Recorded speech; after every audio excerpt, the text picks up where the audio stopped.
প্রেমের যে প্রার্থনা, সেই প্রার্থনা আমাদের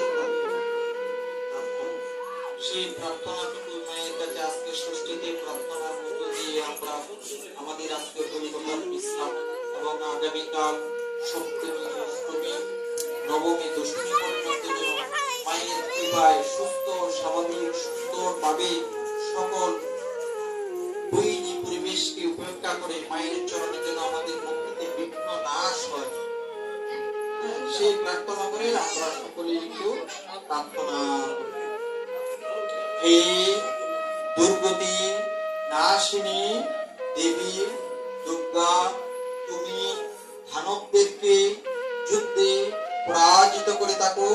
তুমি জগদম্বা, জননী, মোহিনী, মায়া, স্ত্রী, সন্ধ্যা, প্রভাতী, সাবিত্রী, জননী, তুষ্টি, পুষ্টি, ধৃতি, চন্দ্র, সূর্য, বিবর্ধিনী, দীপ্তি ও সম্পন্নদয় সম্পত্তি চারণ সিদ্ধি দেবী। হে দেবী তভ কৃপা কামনার্থায় বজ্রধারী ইন্দ্র তোমাকে পরাজিত করতে সমর্থ নয়। তাই আমি অধম ভক্তি করে তোমার শ্রী চরণে স্মরণ নিচ্ছি। কৃপাপূর্বক আমাকে রক্ষা করুন। ভগবতী দুর্গা দেবী কি, জগদম্বা দুর্গা দেবী কি। আয়োজিত সকল ভক্তবৃন্দ, এই দুর্গা মহিমা পাঠ শ্রবণকারী সকল ভক্তবৃন্দ কি। আয়োজনকারী হারানপুর বাসী সহ সকল বিশ্ব জননী, সকল বিশ্বের জীবের মুক্তি, ভক্তি এবং মঙ্গল কামনা কি। বলিও প্রেম শ্রী প্রভু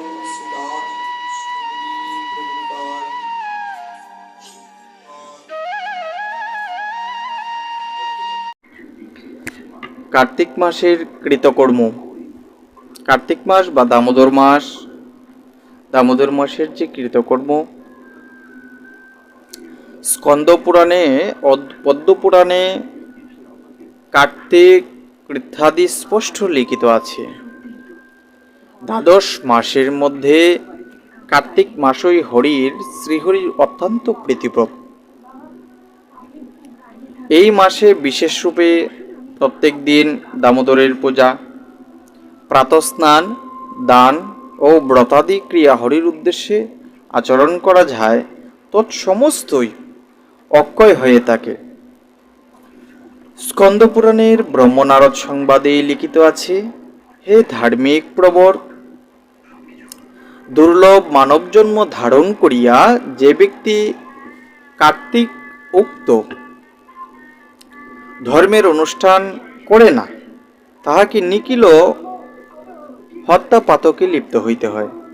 কোনরূপ নিয়ম অবলম্বন না করিয়া দামোদরের প্রিয় কার্তিক মাস অতিবাহিত করিলে সর্বধর্ম বিবর্জিত হইয়া তির্যক যোনি গ্রহণ করিতে হয়, এবং করিলে সর্বধর্ম বিবর্জিত হইয়া তাকে তির্যক যোনি গ্রহণ করে। বিশেষত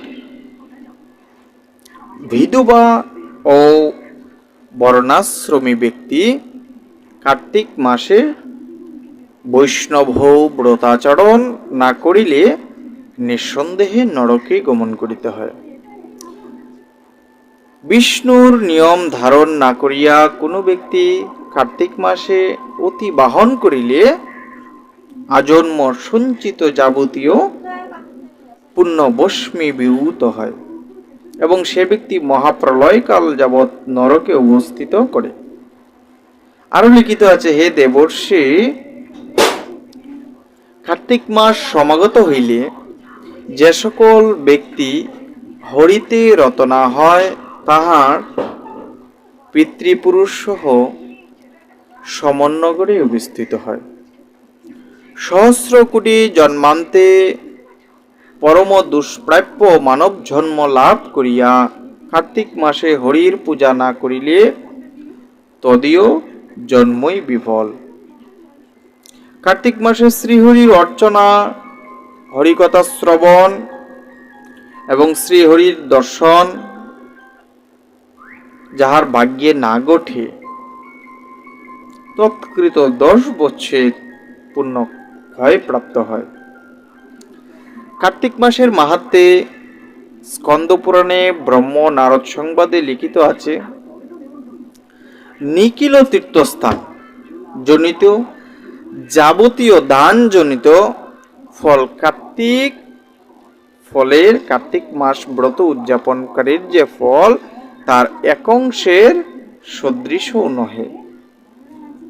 একদিকে অখিল তীর্থ সদক্ষিণ নিখিল যজ্ঞ পুষ্করাদিতে বাস মেরুতুল্য স্বর্ণদান ও নিখিল দান, এবং অন্যদিকে হরিপ্রিয় কার্তিক মাস স্থাপন করলে এবং কার্তিকেই গুরুতর হয়। হে দ্বিজশ্রেষ্ঠ, যেরূপ নদী গিরি ও সাগরের ক্ষয় নাই, সেই রূপ কার্তিক মাসে যে কিছু পুণ্য বা পাপ উপার্জন করা হয় তাহাই অক্ষয় হয়। হে দ্বিজ, কার্তিক মাসের সাদৃশ মাস আর নাই। কৃত যুগের তুল্য যুগ নেই, বেদের সমান কোনো শাস্ত্র নেই। জাহ্নবী সমান তীর্থ নাই, সুতরাং বৈষ্ণব গণের পক্ষে কার্তিক মাসই অত্যন্ত প্রিয়। হে মহর্ষি, যে বৈষ্ণব ভক্তি সহকারে সম্পূর্ণ কার্তিক মাস হরির উপাসনা করেন, তার দ্বারা নিখিল পিতৃগণ উদ্ধার হইয়া হরিধামে গমন করেন। দামোদর যে রূপে সর্বজন সকাশে ভক্তবৎসল নামে খ্যাত, তদীয় এই কার্তিক মাস তদ্রূপ। এই মাস অল্পকেও অধিক করিয়া থাকেন। নরদেহ যেমন দুষ্প্রাপ্য, তদ্রূপ কৃষ্ণ প্রিয় হরির প্রিয় কার্তিক মাস অধিকতর দুষ্প্রাপ্য। আবার কার্তিক মাসের ব্রত মাহাত্ম্যে স্কন্দ পুরাণে ব্রহ্ম নারদ সংবাদে লিখিত আছে, যত প্রকার ব্রত আছে তৎসমস্ত ব্রতের ফল এক জন্ম মাত্র অনুগমন করে, কিন্তু কার্তিক মাসকৃত ব্রতফল শত জন্ম যাবৎ অনুগামী হয়। হে বিপ্র শ্রেষ্ঠ, মাসকৃত ব্রতফল শতজন্ম যাবৎ অনুযায়ী হয়। হে বিপ্র, কার্তিকের পূর্ণ মাসিতে অনাহারে তাকিয়া অক্রূর তীর্থে স্নান করিলে যে ফল লাভ হয়, কার্তিক মাসে বৈষ্ণব ব্রত শ্রবণ করলেও তাহা প্রাপ্ত হইতে পারা যায়। অক্রূর তীর্থে স্নান করলে যেই পুণ্য লাভ হয়, কার্তিক মাসে যদি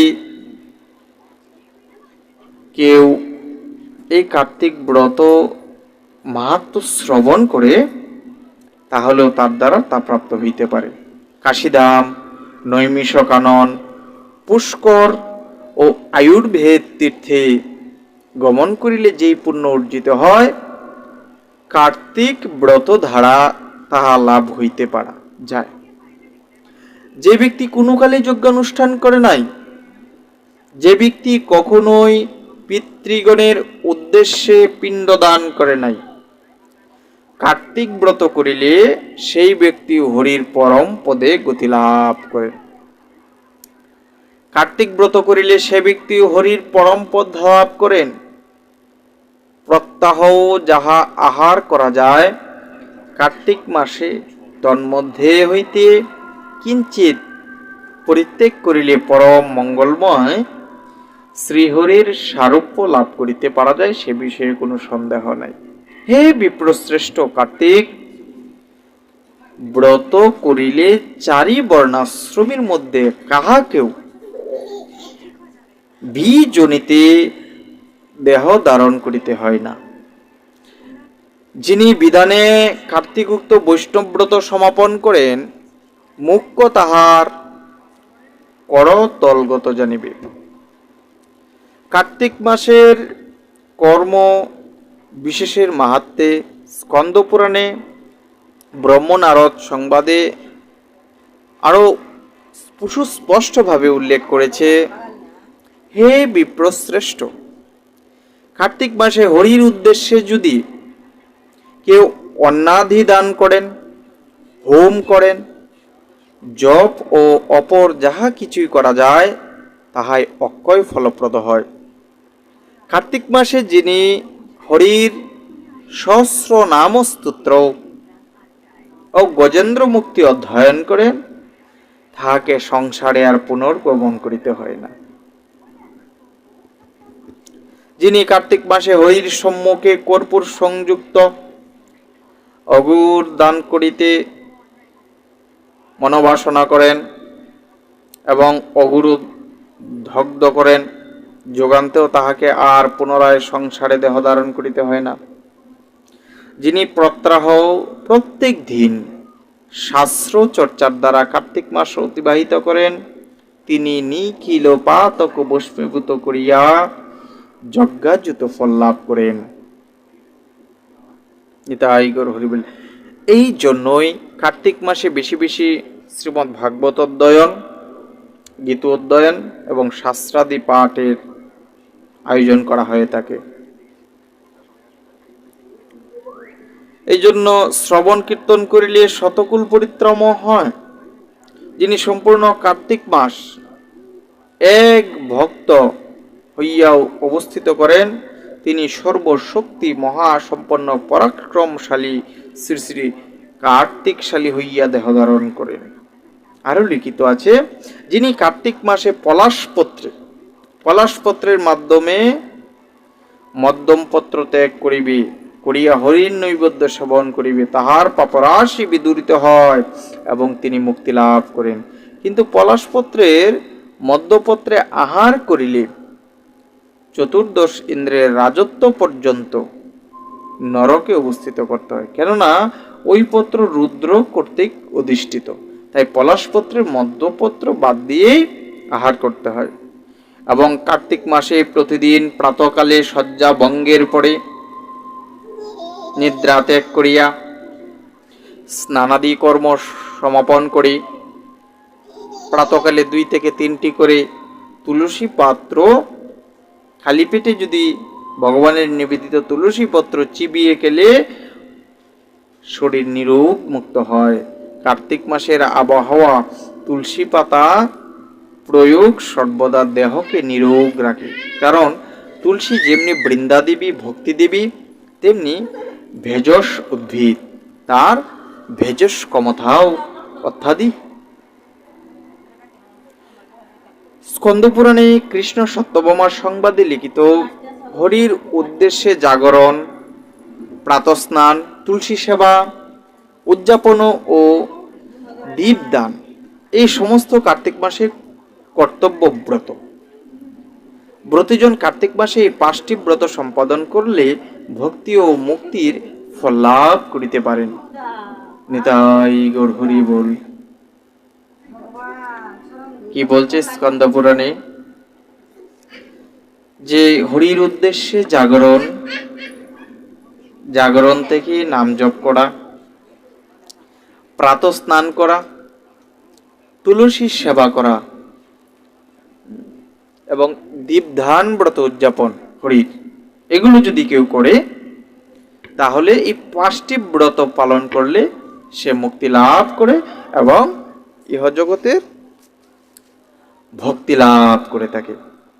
সেই জন্য দ্বাদশ মাসের মধ্যে কার্তিক মাস জীবের জন্য পরম আশীর্বাদের, পরম কল্যাণের, পাপমোচনের শ্রেষ্ঠ মাধ্যম। এবং কার্তিক মাসে দীপদানের অনেক মাহাত্ম্য। ব্রহ্মনারদ সংবাদে কার্তিক মাসে দীপদানের মাহাত্ম্যে উল্লেখ করা হয়েছে, যিনি কোটি সহস্র পাতকী হইয়াও কার্তিক মাসে শ্রীহরির মন্দিরে নিমেষার্ধের জন্য দীপদান করেন, তিনি নিখিল পাতক হইতে উত্তীর্ণ হইয়া হরিধামে গমন করেন। তো এই জন্য কার্তিক মাসে ভগবানের উদ্দেশ্যে, শ্রীহরির উদ্দেশ্যে দীপদানের বিশেষ মাহাত্ম্য রয়েছে। প্রত্যেকেরই উচিত এই হরির কৃপা লাভ করার জন্য কার্তিক মাসে দীপদান করা। কার্তিক মাসে হরির সম্মুখে দীপ প্রজ্বলিত করিয়া দেওয়া না যায় তাবৎ কালে পূর্ণ সমূহ স্বর্গ মর্ত্য পাতালে গর্জন করিতে থাকে। কার্তিক মাসে নিমেষ মাত্র বা নিষার্ধের সময়ও বা কালেও যদি কেউ হরির মন্দিরে দীপদান করে, যে পুণ্য অর্জিত হয় শত শত যজ্ঞর দ্বারা, শত শত তীর্থ সেবার দ্বারাও সেই পুণ্য প্রাপ্তির সম্ভাবনা নাই। সর্বানুষ্ঠান রহিত ও সর্ব পাপে পাপী হইয়াও কার্তিক মাসে দীপদান করিলে নিঃসন্দেহে পবিত্র হইতে পারে। হে দেবর্ষে, ত্রিভুবনে কার্তিক মাসে দীপদানের মতো এত পুণ্য কাজ আর নেই। ত্রিভুবনে তাত্রাদৃশ কোনো পাপ দৃষ্ট হয় না, যাহা কার্তিক মাসে হরির সম্মুখে দীপদানের দ্বারা ধ্বংস হয় না। এমন কোনো পাপ নাই যে কার্তিক মাসে ধ্বংস হয় না যারা শ্রী হরির কাছে দীপদান করে। হে তাপস, যিনি কার্তিক মাসে হরির পুরো ভাগে দীপদান করেন, তিনি সর্বদা রহিত নিত্য পদ লাভ করিয়া থাকেন। যে ব্যক্তি সম্পূর্ণ কার্তিক মাসে বা কেবল দ্বাদশীর দিনে সকর্পূর দীপদান করেন, তাহার যেই পুণ্য অর্জিত হয় তাহা বলিতেছি। সকর্পূর দীপদান করিলে সেই দীপদাতার বংশে যে সকল ব্যক্তি উৎপন্ন হইয়াছে, ভবিষ্যতে যাহারা উৎপন্ন হইবে, এবং যে সকল ব্যক্তি অতীত হইয়াছে যাহাদের সংখ্যা নাই, তারা সকলেই চিরদিন স্বেচ্ছাবশে সুরাধাম এবং সুরধামে বিহার পূর্বক হরির কৃপায় মোক্ষ লাভ করবে। এবং নারদ পুরাণে রুক্ষাঙ্গদ মোহিনী সংবাদে লিখিত আছে, একদিকে নিখিল দান এবং অন্যদিকে কার্তিকের দীপদান স্থাপন করতে উহা তুল্য দীপদান গুরুতর হইল। যিনি কার্তিক মাসে হরির সম্মুখে দিন রাত ব্যাপী দীপ প্রদান করেন, তিনি দিব্য কান্তিপূর্ণ বিমানে আরোহণ পূর্বক হরিধামে গিয়া ক্রীড়া করেন। হে তাপসপ্রর, কোটি সংখ্যক সবচ্ছা কামধেনু দান করিলে যেই ফল লাভ হয়, তাহা হরির শিকর দীপদানজনিত ফলের ষোড়শাংশের এক ভাগের সদৃশ নহে। হে মহের্ষে, বৈষ্ণবগণকে সর্বস্ব অর্পণ করিলে যে ফল লাভ হয়, তাহা কেশবের শিকরের দীপদানজনিত পুণ্যের ষোড়শাংশের একাংশের তুল্য নহে। এবং কার্তিক মাসের মথুরাপুরীর মাহাত্ম্যে বলা হয়েছে, কার্তিক মাসে মথুরাপুরীতে নদ নদী ও সরোবর আদি সমস্ত তীর্থ অধিষ্ঠিত হন। কার্তিক মাসে শ্রীহরির জন্মস্থান মথুরাতে একবার মাত্র যদি কেউ প্রবেশ করে, পরম অব্যয় হরিকে লাভ করিতে পারে। যাহারা কার্তিক মাসে মথুরা ধামে স্নান করে, অবস্থান করে, জপ করে, কৃষ্ণের আরাধনা করে, তপস্যা করে এবং সেখানে শ্রীহরির পূজিত হইয়া ভক্তগণ নিজ রূপ প্রদান করে, সেই মথুরা পুরী কার্তিক মাসে মানবগণের পক্ষে অতীব দুষ্প্রাপ্য। শ্রীকৃষ্ণ মথুরা ব্যতীত অন্যত্র পূজিত হইয়া সেবকগণকে ভক্তি মুক্তি ফল অর্পণ করেন সত্য, কিন্তু ভক্তি সমর্পণ করেন না, কেননা ভক্তির দ্বারাই শ্রীহরি বশীভূত হন। পরন্তু যাহারা কার্তিক মাসে মথুরাপুরীতে একবার মাত্র শ্রীহরির পূজা করেন, তাহারাই সুখে হরিভক্তি প্রাপ্ত হইতে পারেন। হে দ্বিজ, কার্তিক মাসে মথুরাতে মন্ত্র বর্জিত, দ্রব্য বর্জিত, বিধি বর্জিত পূজাকেও শ্রীহরির সদর্শন বলিয়া গ্রহণ করেন। কার্তিক মাসে মথুরাতে শ্রীহরির পূজা করিলে আর যজ্ঞ তপ অপরাধ তীর্থ সেবনের কি আবশ্যক? শ্রীকৃষ্ণ সত্যভামা সংবাদে কার্তিকের মাহাত্ম্যে বলা হয়েছে আশ্বিন মাসের শুক্লাপক্ষীয় একাদশীতে নিরলস হইয়া কার্তিক ব্রত ধারণ করিবে। এই জন্য আশ্বিন মাসের শুক্লপক্ষিয়া দুর্গা পুজোর পরে যে একাদশী তিথি বিজয়া দশমীর অন্তে শেষ করার পরে যে একাদশী তিথি হয়, সেই একাদশী তিথিতে এই শ্রীহরির নিমিত্তে কার্তিক ব্রত করার বাসনায় ব্রত ধারণ করা উচিত এই একাদশী থেকে। জয় রাধে শ্রী রাধে।